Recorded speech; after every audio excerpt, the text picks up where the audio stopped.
सैफ अली खानवर झालेल्या हल्ला प्रकरणात एका संशयिताला पोलिसांनी ताब्यात घेतलं। सिमिलर त्या सीसीटीव्ही फुटेजमध्ये असलेल्या सिमिलर दिसणाऱ्या व्यक्तीला सध्या चौकशीसाठी आणलं गेलेलं आहे। तो संशयित म्हणून त्याला अटक केलं गेलेलं आहे।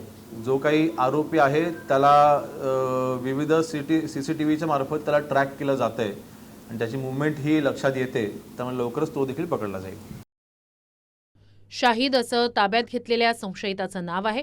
संशयिताची मुंबई पोलिसांकडून चौकशी सुरू आहे। सूत्रांच्या माहितीनुसार ताब्यात घेतलेला संशयित आरोपी हल्लेखोर नाहीये। सैफ अली खानच्या इमारतीतील नवा व्हिडिओ समोर आलाय। आरोपी इमारतीत जातानाची दृश्य सीसीटीव्हीत कैद झाली आहेत। नव्या व्हिडिओत चेहरा झाकून आरोपी इमारतीत प्रवेश करताना दिसतोय।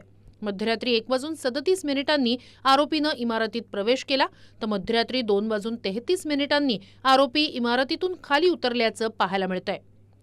काल आरोपीचा इमारतीच्या पायऱ्या खाली उतरतानाचा एक सीसीटीव्ही समोर।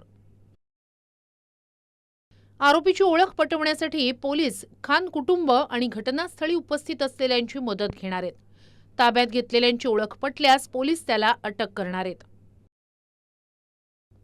अभिनेत्री करीना कपूरचा जबाब नोंदवला जाण्याची शक्यता, घटनेबाबत अधिक माहिती घेण्यासाठी जबाब नोंदवला जाण्याची शक्यता असल्याची सूत्रांची माहिती आहे।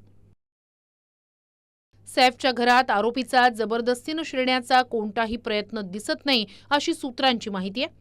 सैफच्या घरी किंवा घराबाहेर कुठेही सीसीटीव्ही नाहीये। आरोपीचं फुटेज इमारतीच्या पायऱ्यांजवळील कॅमेऱ्यातून मिळवल्याची सूत्रांची माहिती आहे। हल्लेखोराला कर्मचाऱ्यांपैकी कोणी घरी प्रवेश दिलाय का याचा शोध सुरू आहे। घटनेच्या काही मिनिटांआधीच करीना घरी परतली होती, अशी सूत्रांची माहिती आहे। 3 महिला नोकर, 1 पुरुष नोकरासह करीनानंही हल्लेखोराचा सामना केल्याची सूत्रांची माहिती आहे। सैफला रुग्णालयात नेत असतानाच हल्लेखोर पळ काढण्यात यशस्वी झाल्याची सूत्रांची माहिती आहे।